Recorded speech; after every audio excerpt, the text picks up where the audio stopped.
Well, good morning. I'm Jogendra Rana. Topic of the day is Web Aggregator Channel. Web Aggregators Channel. Web aggregators compile and provide information about insurance policies of various companies on a website. Insurance aggregators provide a platform to compare various insurance policies in the same category, typically aiming at buying one that suits the needs of an individual. So the platform aims at enhancing the user experience by either letting individuals compare policies right there or redirect them to the website of that particular insurer. Although the primary aim of these websites is to let the customers make their choices based on a thorough comparison. The comparison criterion include basic common factors such as insurance premium and sum assured. IRDAI has recently launched Insurance Regulatory and Development Authority of India Insurance Web Aggregators Regulations 2017 that supersedes Insurance Regulatory and Development Authority India Web Aggregators Regulations 2013. So these guidelines for the web aggregators mandate that no insurance web aggregator should promote or push a particular product of a particular company either through its website or through distance marketing. Further, the product has to be sold based on the need analysis of the prospect. So while soliciting and procuring the insurance business, the insurance web aggregator has to ensure that if the web aggregator is having tie-ups with more than one insurer, they have to provide prospective buyers with the details such as the scope of coverage, term of policy, premium, payable, premium terms, and any other information which the customer seeks on all products available with them. The earlier guidelines made it difficult for web aggregators to offer products that could earn them reasonable income so that they could sustain themselves in the long run. Consumers will now also benefit from the easy access to these products online as the digital channel is increasingly becoming the preferred mode for research and transactions.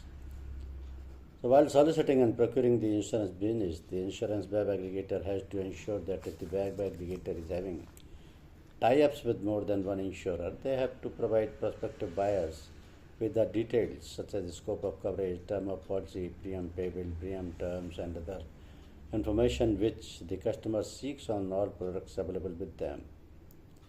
The objective of the insurance web aggregator regulations is to supervise and monitor. So web aggregator is an insurance intermediary who maintains a website for providing interface to the insurance prospects for pricing, price comparison and information of products of different insurers and other related matters. IRDAI has clearly defined and given a structure to some of the important activities and functions of the web aggregators. They include display of product comparison on website and their conditions, transmission of leads by web aggregator to the insurer in a specified manner, the manner and process of sale of insurance online by web aggregator, sale of insurance by telemarketing mode and other distance marketing for solicitation of insurance based on the leads generated from its designated website. Even the payment of remuneration of an insurance, web aggregators shall be governed by the regulations as set by the IRDAI. The new guidelines for the web aggregators also mandate that no insurance web aggregator should promote or push a particular product of a particular company either through its website or through distance marketing. So further, the product has to be sold based on the need analysis of the prospect. Apart from more products to sell, the regulations also bring good news to the web aggregators on the issue of remuneration. Since these aggregators have gained prominence in India, the RDI has brought about a set of regulations for these aggregators. This set of regulations define the process of attaining a license to act as a web aggregator. Disclosure norms, penalties for aggregators without a license, remuneration of web aggregators, and other related matters. So, as per the definition of Insurance Regulatory and Development Authority of India, insurance web aggregators compile and provide information about insurance policies of various companies on a website. In other words, they collect data from various sources and databases, such as insurance company websites, and compile this data to make it presentable to any potential insurance policy buyers. So, online access to life insurance plans is also available through insurance aggregators who are essentially insurance brokers having an online presence. The website of insurance aggregators works as comparison sites as they showcase plans of various insurers.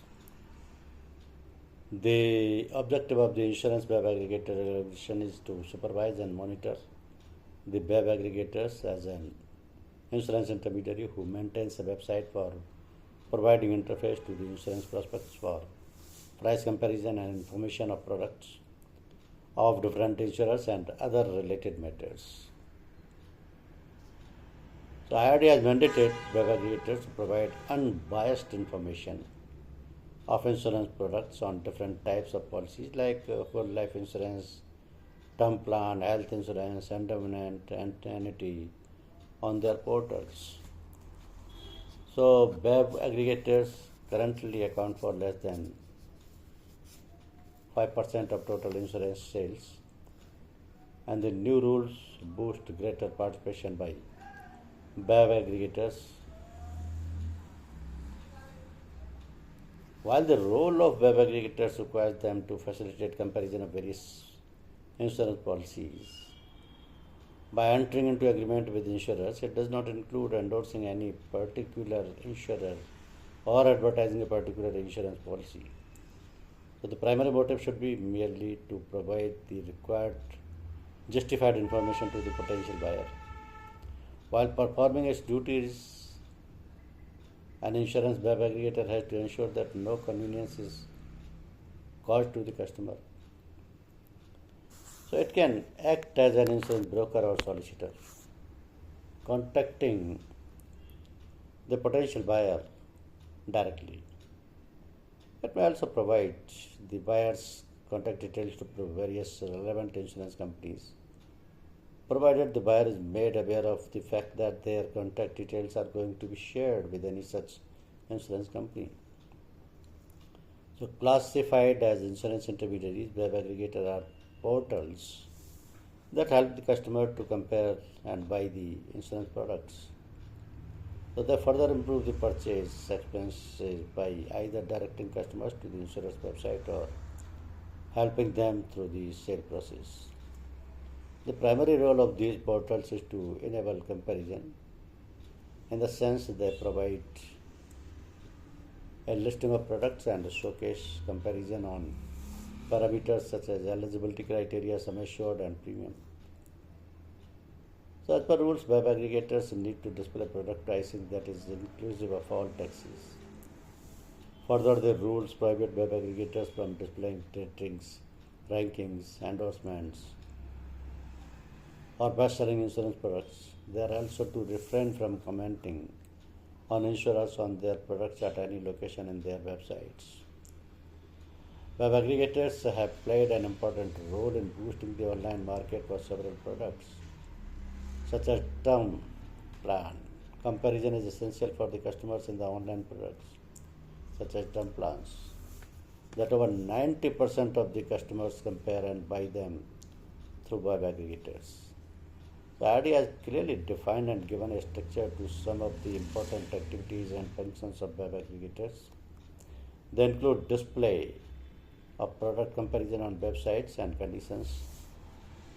their conditions, transmission of leads by web aggregators to the insurer in a specified manner, the manner and process of sale of insurance online by web aggregators, sale of insurance by telemarketing, mode and other distance marketing for solicitation of insurance based on the leads generation from its designated website. So the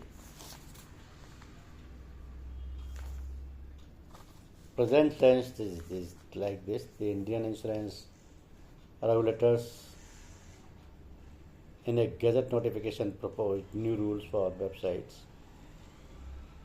that allowed individuals to compare a range of general and life insurance policies and then purchase a suitable policy. So these rules are in force now, but the future is uncertain.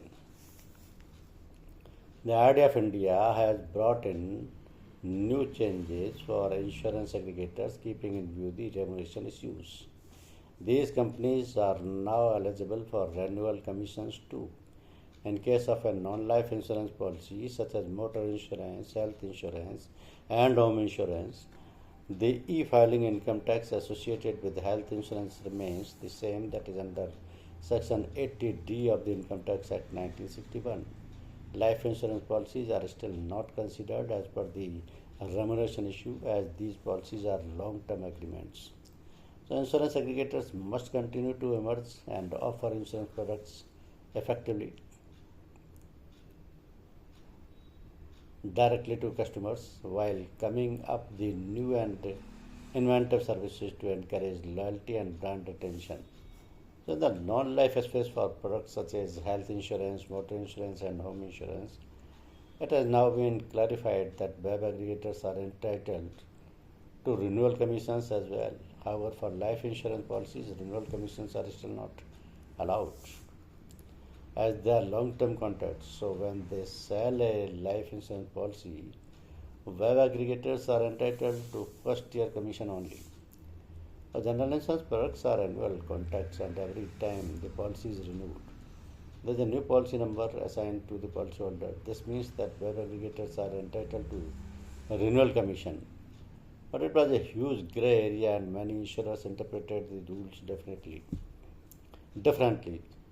But in the non-life space regarding general insurance policies such as health insurance, motor insurance, and home insurance policies, it has now been clarified that web aggregators are entitled to renewal commission as well. However, for life insurance policies, they are still not allowed the renewal commission, as they are long-term contracts. So when they sell a life insurance policy, web aggregators are entitled to first-year commission only. Remember that commissions in life insurance are front-loaded.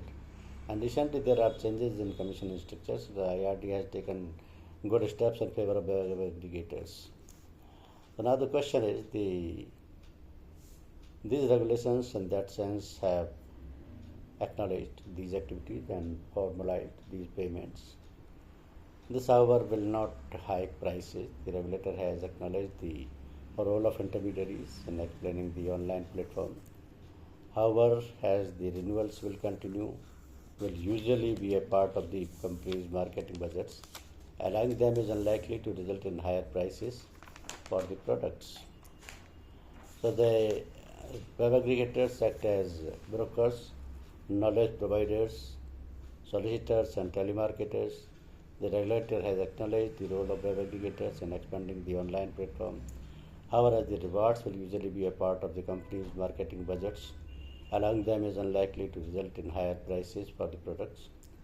Currently, web aggregators account for a good amount of business, and these guidelines will boost greater participation by the web aggregators. Thank you. Thank you very much.